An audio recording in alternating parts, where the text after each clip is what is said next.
ফরজ গোসল হয়ে গেলে কি সাথে সাথে গোসল করা আবশ্যক নাকি বিলম্বের সুযোগ আছে? নামাজের সময় হয়ে গেলে আজান না হলেও কি নামাজ আদায় করা যাবে কিনা? মসজিদে বা কোনো জায়গায় কোন লোক যদি নামাজরত থাকেন তার কতটুকু সামনে দিয়ে যাওয়া উচিত? প্রেগন্যান্সির সময় নামাজ বসে বা ইশারায় পড়া যাবে কিনা? খাস পর্দা করলে কি ভাসুর বা দেবরের সাথে কথা বলা যাবে? মাসিক ভালো হওয়ার পর নামাজ শুরু করার পর যদি আবার প্রসাব করার পর 1-2 ফোঁটা বের হয় তখন কোমর পর্যন্ত ধুলেই হবে নাকি গোসল করতে হবে? ফরজ গোসল পুকুরে করা যাবে কিনা? মৃত ব্যক্তি যে ঘরে মারা যায় ওই ঘরে সারা রাত বাতি দিয়ে কেউ না কেউ থাকতে হবে, 40 দিন সেই ঘরে খালি রাখতে নেই, এ কথাটা কতটুকু সত্য? চলুন তাহলে আর বিলম্ব না করে আমরা মূল পর্বে প্রবেশ করি এবং আপনাদের যে সমস্ত প্রশ্ন আমাদের কাছে ইতিমধ্যে চলে এসেছে সেগুলোর উত্তর আমরা দেওয়ার চেষ্টা করি। সৌরভ, আপনার প্রশ্নের উত্তর আমরা দিচ্ছি। আপনি লিখেছেন, খাস পর্দা করলে কি ভাসুর বা দেবরের সাথে কথা বলা যাবে? প্রয়োজনীয় কথা, যেটা না বললে নয়, খুব জরুরি কথা যদি থাকে তাহলে সেক্ষেত্রে পর্দার আড়াল থেকে আপনি বলতে পারেন, ভাষার ভিতরে বিশেষ কোনো কোমলতা, আপনার কথার ভিতরে বিশেষ কোনো কোমলতা সৃষ্টি করা ছাড়া। কিন্তু যদি একান্ত প্রয়োজনীয় কথা না হয় তাহলে সেক্ষেত্রে অপ্রয়োজনীয় কথা অবশ্যই অ্যাভয়েড করতে হবে এবং সেটাও পর্দার অংশ। আদি বিআরি থেকে আপনি লিখেছেন, নামাজের সময় হয়ে গেলে আজান না হলেও কি নামাজ আদায় করা যাবে কিনা? যাবে। আজান না হলেও ওয়াক্ত যদি হয়ে যায় তাহলে আপনি নামাজ পড়তে পারেন। মানিশা আয়ান আইআরি থেকে আপনি লিখেছেন, অনেক আগে ঝগড়ার সময় স্বামী তার স্ত্রীকে তালাক দিয়েছে কি না এটি কারোর মনে নেই, এক্ষেত্রে তাদের করণীয় কি? ঝগড়ার সময় তালাক দিয়েছেন কিনা জাস্ট সন্দেহ হচ্ছে, মানে অথেন্টিক কোনো কিছু নাই।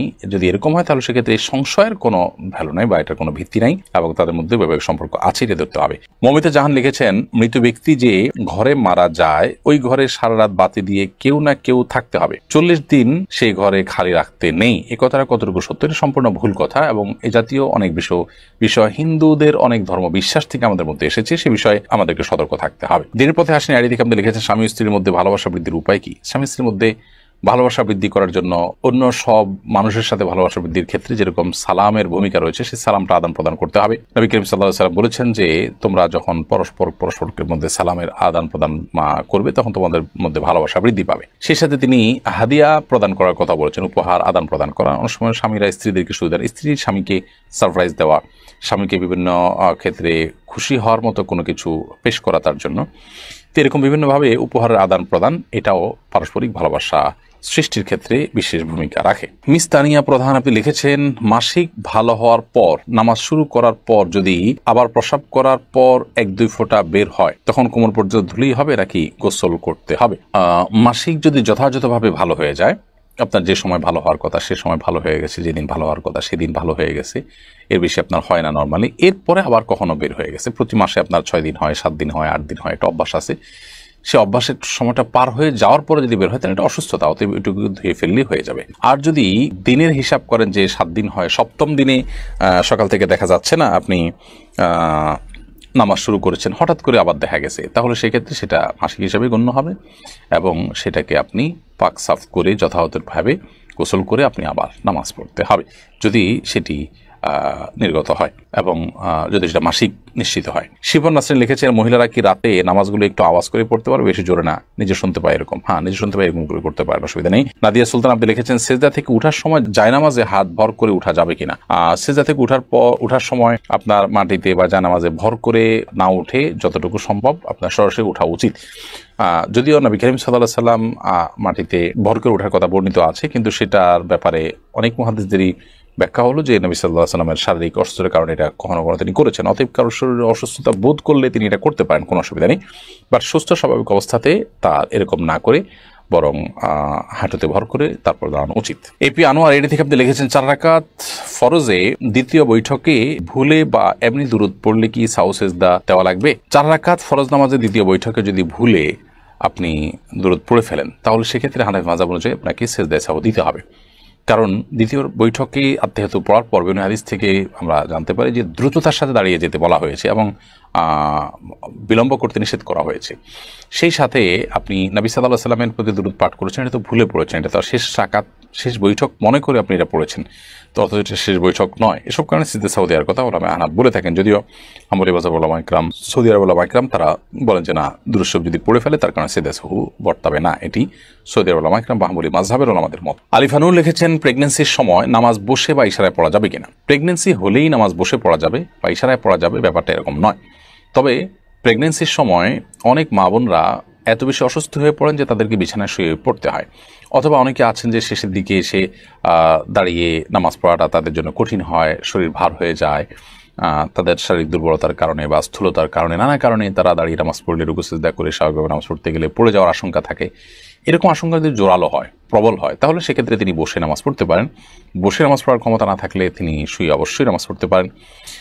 কিন্তু এটা হলো যদি সেরকম পরিস্থিতি তৈরি হয়, কারোর প্রেগনেন্সি হলেই সামান্য ঠুনকু অজুহাতেই তিনি বসে নামাজ পড়া শুরু করবেন, ব্যাপারটা সেরকম নয়। আমাতুল্লাহ মোশেফা আপনি লিখেছেন, বিয়ের জন্য অনেকে ছবি চায়, যদি বিয়ে না হয় তাহলে কি ছবিগুলো থাকলে গুনাহ হবে? বিয়ের জন্য যদি কেউ ছবি চায় তাহলে সেক্ষেত্রে লোকটা কতটা অথেন্টিক, তার ভিতরে তাকওয়া কতটা আছে, তিনি হালাল হারাম কতটা বুঝেন এবং কতটা আল্লাহর ভয় আছে, তিনি এই ছবিটা নির্দিষ্ট সময়ের পর যদি বিয়ে না হয় তাহলে সেক্ষেত্রে ডিলেট করে ফেলবেন এবং কতটা, এই বিষয়গুলো নিশ্চিত হয়ে তারপর তাকে ছবি দেওয়া উচিত, অথবা বিশেষভাবে তাকে বলে দেওয়া উচিত এবং তিনি যেটা করেন সে বিষয়ে তাকে রিকোয়েস্ট করা উচিত। এরকম না হলে যে কেউ চাইলো আর তাকে ছবি দিলেন, এটা উচিত না, কারণ এটি আপনার প্রাইভেসি যেমন নষ্ট হবে, গুনাহের কাজ তিনি করবেন, আপনি পরোক্ষভাবে সেটাতে একরকম সহায়তাই করলেন, ব্যাপারটা সেরকম হয়ে গেল। এই জন্য এই বিষয়গুলো দেখা উচিত।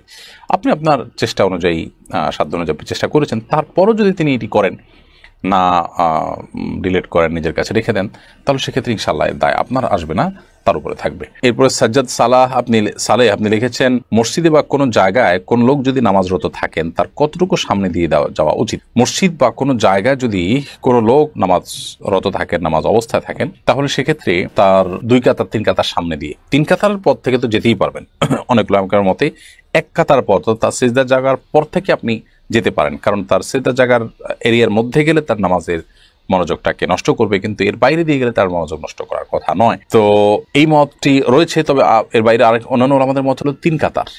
এই মতটাও বেশ স্ট্রং যে তিনি যে কাতারে পড়ছেন আরো 2টা কাতারের বাইরের অংশ দিয়ে তিনি চাইলে হাঁটতে পারেন। মাহবুব রহমান লিখেছেন, ফরজ গোসল পুকুরে করা যাবে কিনা? ফরজ গোসল পুকুরে করা যাবে, কোনো অসুবিধা নেই। পুকুর সাধারণত বড় হয়ে থাকে আমাদের দেশে, একেবারে ছোট গড় যদি হয় যে 10 হাত করে চারদিকে 40 হাতেরও কম হয়, তাহলে সেক্ষেত্রে সেটা ভিন্ন। কিন্তু এর বাইরে বড় যদি হয় তাহলে সেক্ষেত্রে বড় বলতে মানে চারপাশে 40 হাতের বেশি এরকম পুকুর বাংলাদেশে প্রায় অলমোস্ট সব পুকুরগুলোই। তো এই সমস্ত পুকুরে গোসল করাতে কোনো অসুবিধা নেই। ফরজ গোসল, সেখানে যদি আপনার নাপাক লেগেও যায় তাতে সব পানি নাপাক হয়ে যাবে না, কারণ পানি যখন অনেক বেশি থাকে সেখানে সামান্য নাপাক লাগলে সব পানি নাপাক হয়ে যায় না। হ্যাঁ, নাপাকটা যদি কোথাও দৃশ্যমান থাকে তাহলে ওই দৃশ্যমান যেখানে তার আশপাশের পানিগুলো শুধুমাত্র নাপাক থাকবে, এবং সেটা যে আস্তে আস্তে পরিবর্তিত হয়ে যায় আর দৃশ্যমান না থাকে তাহলে তার কোনো কথাই নেই। অতএব ফরজ গোসল পুকুরে করতে কোনো সমস্যা নেই। শেখ সোহাইব আপনি লিখেছেন, ফরজ গোসল হয়ে গেলে কি সাথে সাথে গোসল করা আবশ্যক নাকি বিলম্বের সুযোগ আছে? গোসল ফরজ হয়ে গেলে সাথে সাথে গোসল করা উত্তম যদি সে সুযোগ থাকে, তবে বিলম্ব করার সুযোগ আছে যদি গোসল ফরজ হওয়ার পর পরবর্তী যে নামাজের ওয়াক্ত, সেই নামাজের ওয়াক্ত বা যদি তার উপরে কোনো নামাজ বর্তায়, তাহলে এই নামাজের ওয়াক্ত শেষ হওয়ার আগ পর্যন্ত তিনি বিলম্ব করতে চান, তাহলে শেষ মুহূর্তে বা ওয়াক্ত শেষ হওয়ার আগে আগে গোসল করে নামাজ পড়ে ফেললেন, এতটুকু বিলম্ব করা জায়েজ আছে।